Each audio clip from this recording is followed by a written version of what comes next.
What's up, Pinky Boy here, and today for you Valheim players out there, and we know there is a lot of us, we will be looking at a truly epic build. I have for you the Viking Colosseum. The first thing I'll do is give you the owner's tour, of course, show you around, show you the key features, and give you an idea of the size of this build. Then we will get into the more technical side of things. That's for you builders out there. I'll show you how I made certain parts of the build, the challenges I faced, and the solutions I came up with to build this awesome Colosseum. Before we start, if at any point you find this video fun and helpful, hit that thumbs up and leave a comment below, and let's get right into it.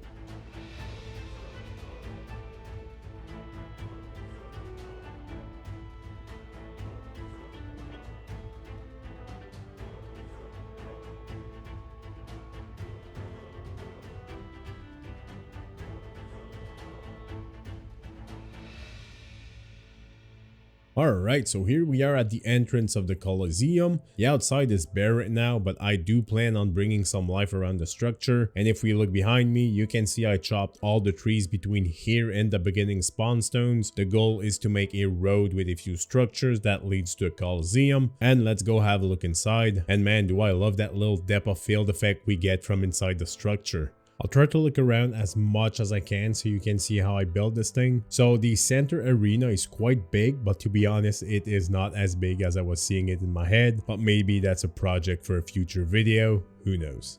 So as you can see, I had to use a bunch of pillars and arches to make this thing hold, but it was a pretty straightforward build, and besides some very minor issues that were easily solved, this build wasn't that hard to make. So the first door we have here is the blue team's locker. They have everything they need in here. Hearts, tables, benches, chairs, and rugs for comfort. Of course, they have beds to rest and respawn, and some chests to store their equipment. They also have fully upgraded crafting stations, so they have access to a workbench and a forge to repair their equipment or make new one.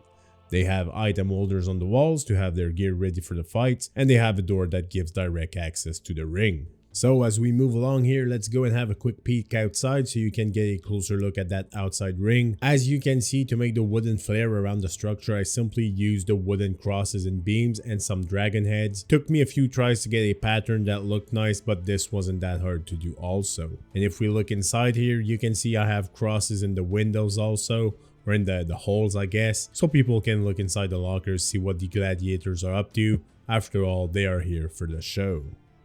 And if we look in the next room here, you can see we have a cage that leads into the ring. This is to keep prisoners, gladiators, mobs, creatures, or whatever we want to fight in the arena and need to keep in place until the fighting begins.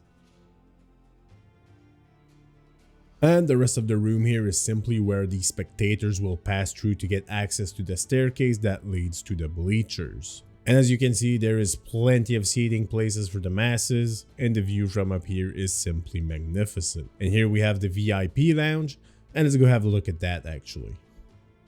But right before we make it to the VIP lounge, we have a little closed room here. This is the VIP room. It has a bed and a few items for comfort. This is, of course, just a little place for any guests of renown to relax in. And down here we have another entrance to the center ring. Anyone in the VIP lounge who wants to come down in the ring and speak to the masses can do so from here. And now if we go up these stairs, which isn't an easy task to be honest, we will make it to the VIP lounge. We need to watch our head here. I actually had to raise this portion to be able to pass through. And of course, here is where the Jarl, his guest, and any important dignitary will be addressing the people and watching the gladiators fight. And the view from up here is just so nice. If I'm being honest, I'm quite proud of this build. Leave a comment below if you like what you're seeing so far, of course. And if we start making our way towards the other half of the Colosseum, it is pretty much mirrored with the first half. We have another VIP room. This one has a chest though, because this is the room I use, but I'll eventually add a chest to the first room also. Then we have a similar room with a cage that leads into the ring, a second flight of stairs that also leads to the bleachers, and we have the red team's locker, which has the same equipment as the blue team, of course, everything they need for comfort, beds to respawn, crafting stations to repair or craft gear, a selection of weapons on the walls, and direct access to the center ring. And we are back at the main entrance. That will be it for the owner's tour. Let's make our way to the center ring here. And just look at that view. I love... Oh no, what happened to my cape? It flipped on me. What? Alright, so I got my cape fixed. Now just imagine you are in here fighting with some friends, gladiator style. How fun would that be? You know? Are you not entertained?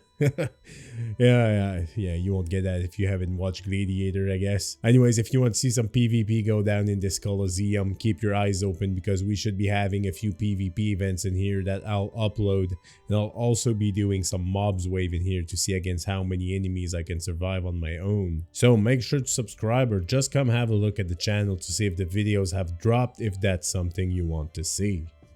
Alright, let's talk about the building process here a bit. So of course, all of this has been done in debug mode with building costs turned off. You could build this legit, I think. I mean, like, good luck to you, I guess. Another thing to think about is that this build was huge. Even with debug mode on, stamina was an issue.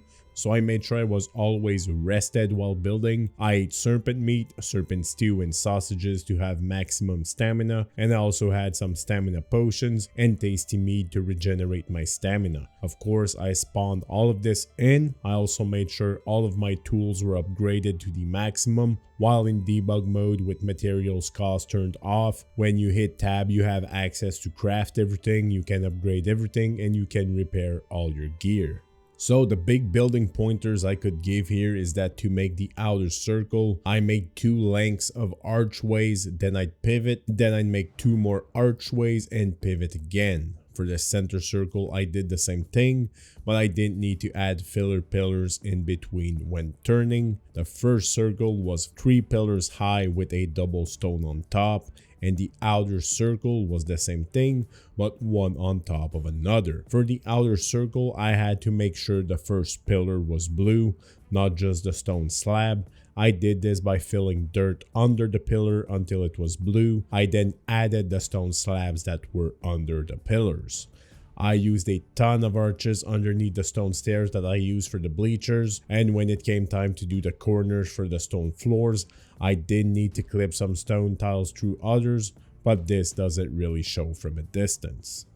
So I do want to keep this video short, to the point and fun.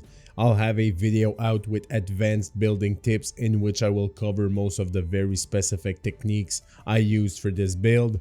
If you've enjoyed this video and want to see more, please take the time to subscribe, like this video, comment below and share.